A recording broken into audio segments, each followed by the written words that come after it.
Let's start off with, obviously I'm a Rockets fan, so this is going to be one of my favorite matchups, but I think one of the most interesting matchups. Let's look at the number 2 Houston Rockets, number 7 Warriors. And this is a series that actually the 7 seed Warriors are favored.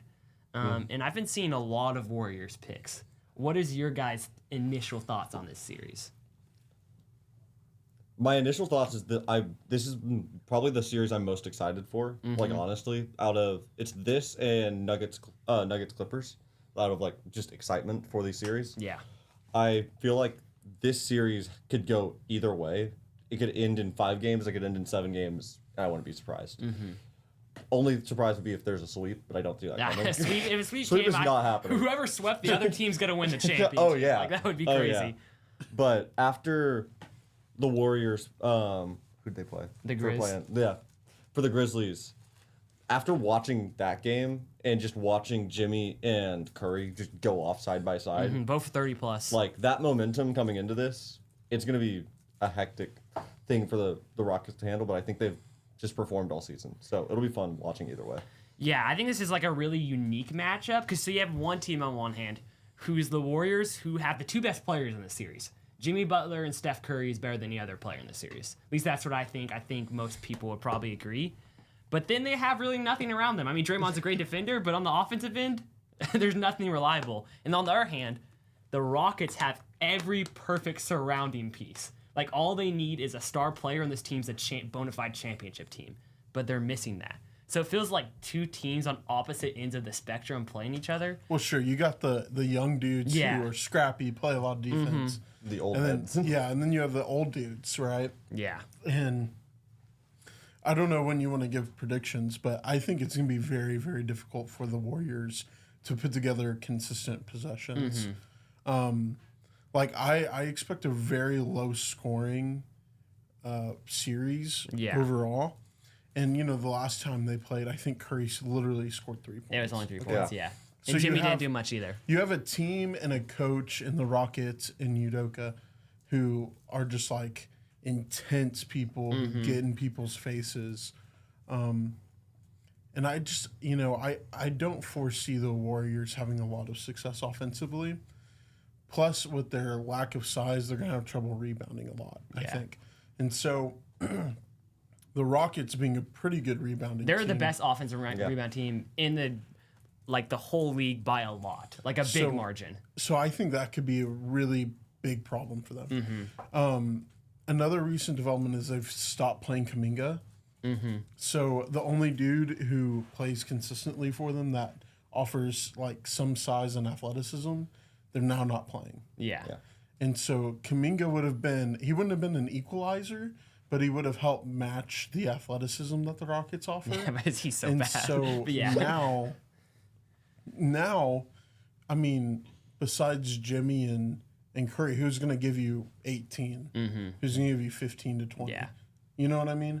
And so you need those kind of scores to get you there. But bigger than that, who's guarding Şengün?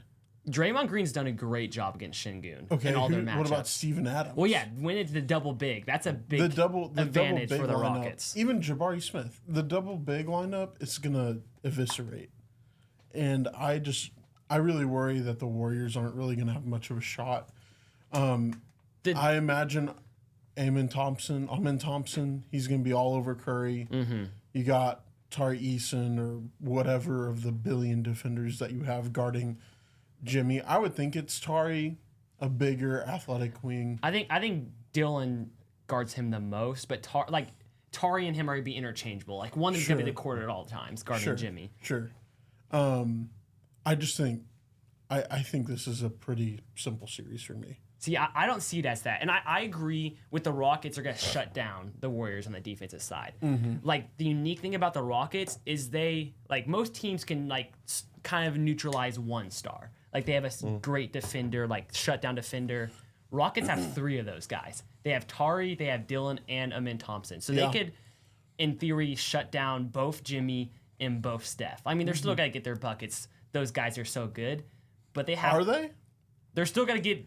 Thompson held him to 3. I get that, but that didn't happen every game. He didn't touch the ball. Yes, no. I can see that happening again for 1, maybe 2 games. But I think watching Curry over the past like just decade, effectively at this point, even though yes, his production's gone down and like his ability to get open, his ability to, like that he was down for that game. I think he still is going to explode one game. Him and Butler. Sure, but that's one game. That's the hard part is can they get that back consistent? They're gonna do everything they can to scheme Steph open. And so Sure. like you saw in the Grizzlies game, they had Scottie Pippen Jr., not old man Scottie. They had Scottie Pippen Jr. on Steph, and he was doing the thing Amen Thompson did. Obviously, he's not as good as Amen Thompson, but he's still a fast, good defender. And Curry still got like 33 in that game. Now I don't think Curry's gonna do it every game, but the Warriors' sole focus is gonna get Curry these open buckets, so he's gonna get some, right? It's gonna be way harder, but they're still gonna be able to score. But like you said, I think the Warriors at most are gonna get 90 to 100 points each game. The difference between like Scottie Pippen Jr., who's a good athlete, Yeah. and Amen Thompson is Amen Thompson is 1A athlete in the NBA. No, I agree it's going to be super difficult. And like I said, I think they're only going to score average maybe of 90, 100 points this series, like as in the whole team. But the problem is the other side of the ball for the Rockets. Yes, I think the Warriors only going to score 90 points per game, but there's a chance the Rockets only score 90 points per game. They're so bad in half-court offense. They are, but it may not matter because the Warriors turn the ball over so much. And it's been a problem for years. I mean, with a team that's athletic and can run like they can, I'm just not sure that I have a bunch of confidence that Golden State can match that. Now, the argument for Golden State is the first round you get a lot of rest. So there's like 2 days in between games. And so you're getting a rested older team. That's good for them. Yeah. But are we 100% sure that we're going to have 4 Curry games? But there's and Jimmy, 4 too. Jimmy Butler You don't need games? 4 of each. You need 2 of each. You need 2 Jimmy games and 2 Curry games. But your Jimmy game to win is going to have to be like 40 points. He scored done 38 that. against the Grizzlies. Do you think he can do that against the Rockets? I think one thing that like can hold back the Rockets is also like we talk about the older team. Sure. And like in a lot of ways, like physically, yeah, that gives the edge to the younger Rockets team. But there is something to be said about the Warriors team. Like, of course, Curry, you have Draymond, you have that Warriors team that is older and has experience, and you have Butler who has experience in the playoffs. And like that experience does matter. And so like Yeah, it does. like game 1, I could see being a repeat of that game that happened a few weeks ago where Curry just had 3 points. But then just that adaptability through the series can change. I understand that the Warriors do have more playoff experience, but it's not like the Rockets players are without playoff experience. Fair. It's not like the Rockets coaches without Yeah, playoff no, Yeah. Ime's one of the best coaches, and he's going to adjust well. I And don't think so- that's going to be a problem. Like, I do agree, like, Dylan Brooks' experience in the playoffs, Yeah. Fred VanVleet's, Steven Adams, it's not the same, but it's there. Yeah. And those are, like, I mean, the Fred VanVleet leaders was of on the a team. finals run. sure, yeah, he was probably the third most important player on the finals. Yeah. And don't get me wrong, I don't think either of these teams have, like, high levels of... I don't think either one has a chance to win the title, Yeah. Well, but I think... I disagree. I disagree. I don't think either one has a chance to win the title. But if I had to pick one, it would be the Rockets. Okay. Because I'm not sure. I think the Warriors are too old. Okay. I think they did the Jimmy Butler trade a year late. And I think they haven't traded away Draymond Green fast enough. They need more scoring with Curry, I think. And the idea behind Butler's nice. I think he could be a good fit. But you also need more size to compete.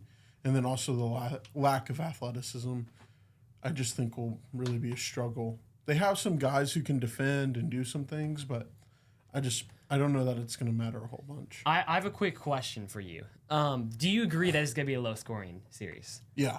I think the only... I'm going to actually choose the Rockets, and I'll give my explanation for that. Okay. But I have Rockets in 7. And the reason why I think it's going to be so close, in a series where it's going to be low-scoring, where the margins are going to be thin. Like, when you have a low-scoring series, they're going to be thin. It's pretty easy to lean towards the team with the 2 best players in the series. Like, when it comes to playoff time, it's the best players, the best scorers who can create in the half-court offense. Yes, I agree. It's going to be really hard to do against the Rockets. that's the people you can trust the most. That's why I think it's going to be close. Yes, I'm still choosing the Rockets for many of the things you mentioned, but I think it's going to be a lot closer than you're saying, just because Warriors have the best 2 players, and one of them's the greatest shooter of all time. Yeah, no, I get that. As a general rule, you should definitely pick the best player in the series. Okay? But I don't think there's a time where every player gets too old. Yes. Okay?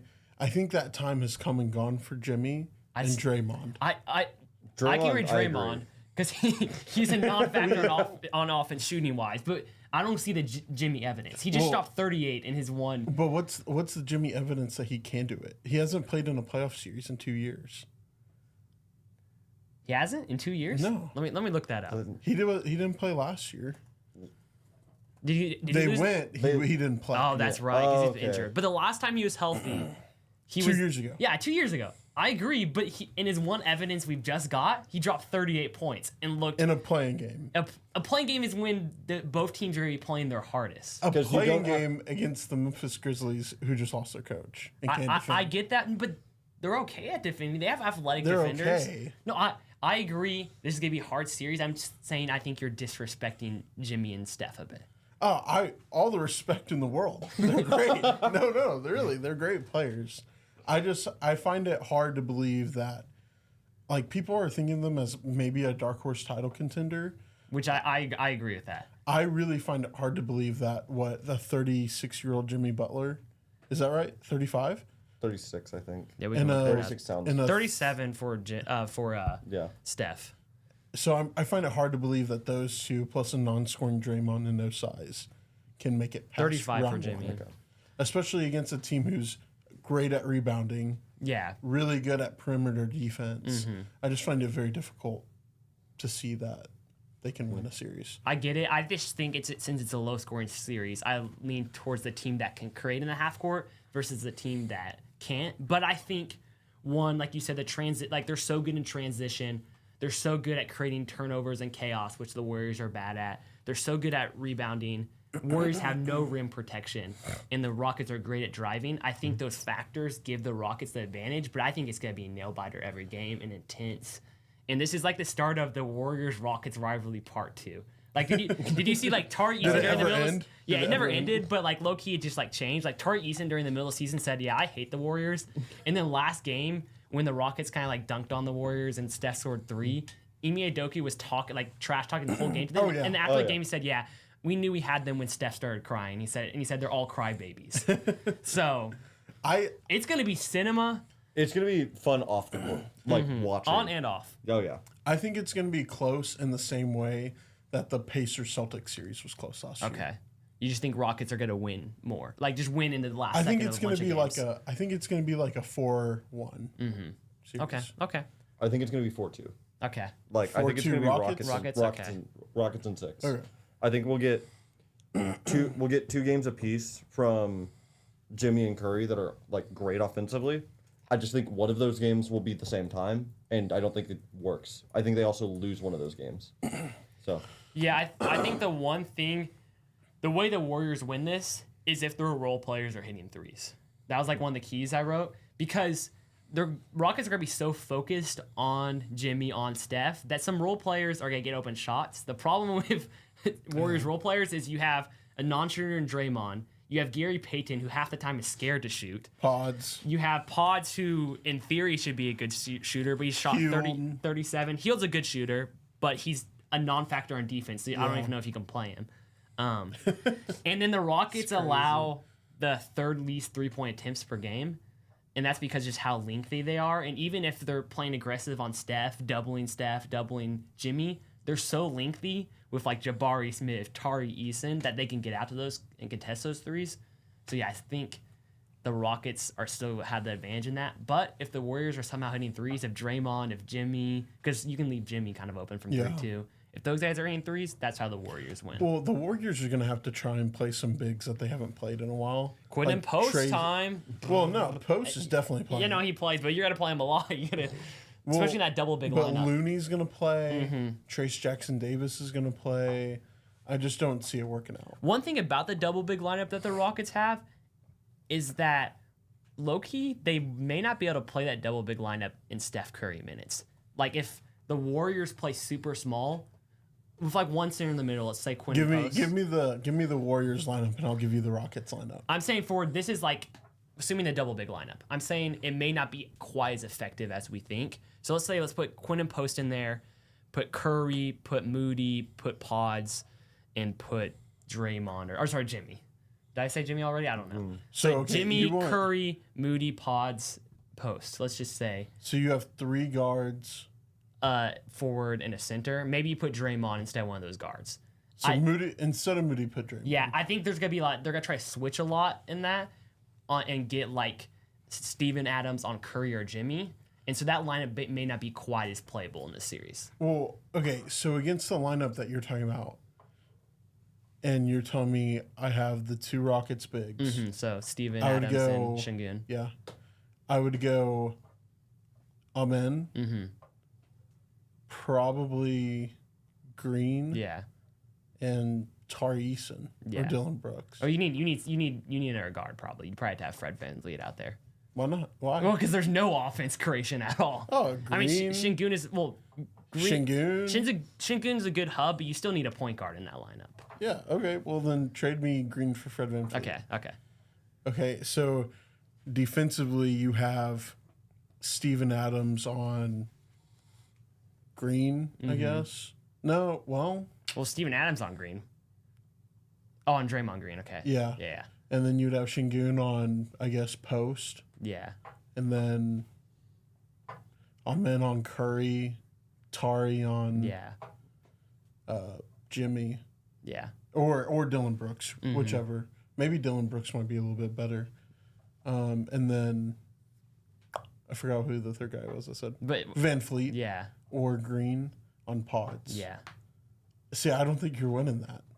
I think maybe take out Draymond Green and put in there a shooter. It's just like you can get a lot of open threes, I think the lineup will still be useful. I just think the Warriors will be able to scheme to expose that lineup to get Curry open threes. Because since there's 2 guys who are not athletic and to follow Curry, like usual lineups, you have 4 guys who are athletic enough to follow Curry around. Now you go from having 2 guys who can't. The Warriors will find ways to expose that. It's just my thing. I think you could play those minutes when Curry's not playing. Amen's going to play 40 minutes a game. Yeah, yes, I agree. But there's going to be times where Curry will get off of. Every once in a while, you'll have to do switches. You'll try to do as least as possible. Yeah. And you don't want to have both Steven Adams and Şengün as a potential switch guy. And that's the scary thing. Yeah, but if you're playing Draymond and Quentin Post. Well, maybe don't put the Draymond Quentin Post. Take that.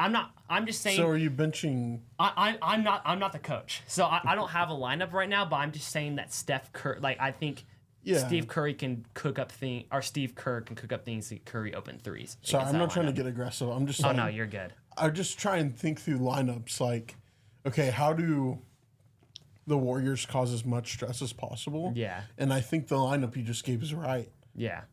But how does that stop? Like, I can make 5 different. Oh, no, I think the Houston lineups Rockets you make lineups. are going to beat them, yeah. I just think the double big is not the lineup to beat that lineup. But I think it still can. Maybe. I Because just don't think so. Draymond's not a scorer. Quentin Post isn't. I mean, Yeah. he can shoot a little bit, but Yeah. are we really worried about Quentin Post? You know, he's basically like fatter Matt Bonner. Yeah. That's true. That's true. So I don't know. Yeah.